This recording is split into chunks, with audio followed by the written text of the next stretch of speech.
tutorial na po ta mga idol. Tutorial na po ta. Timing na po ta mga idol sa timing chain mga idol o sa ihang top mga idol. Muna ihang top sa ihang timing mga idol. Aro yan lingin mga idol na padung dire mga idol. Adre mga idol yung aro. Dire po mga idol sa kunya. Muna ihang kunya mga idol. Ihang crankshaft niya. Muna siya mga idol. Nana na pag timing mga idol. Kaya nakatap ang inyong piston mga idol. Naka-top dead center mga idol ang piston para maka-timing mga idol ang barbula po mga idol naka-play po mga idol. Wave 125 mga idol wave 125 mga idol nasa mo nang paggamit sa timing mga idol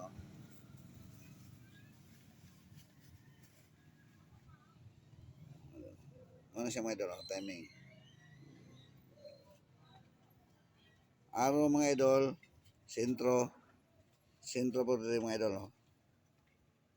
Salamat mga idol ha.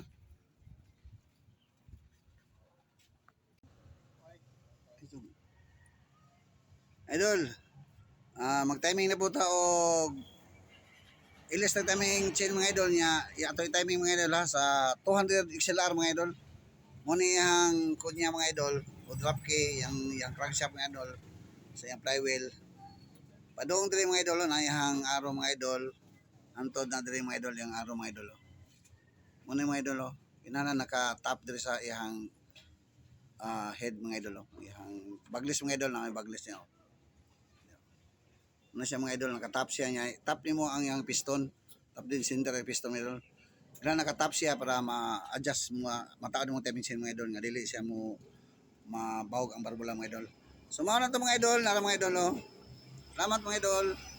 XLR 200R mga idol. For today's video mga idol. Mga idol, tutorial lang po ito mga idol. Rider G110 mga idol.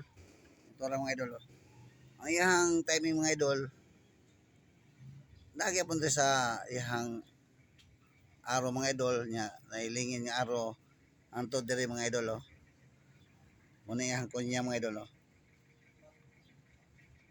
ano siya mga idol inanan naka-top dead center ang inyong piston mga ka-idol para ayos kayo pag-timing ninyo mo kamoy pwede magtanggal mo o mag-timing mo muna yung mga idol inanan nakataas ang piston mga ka-idol ini timing mga na idol nya ang flywheel mga idol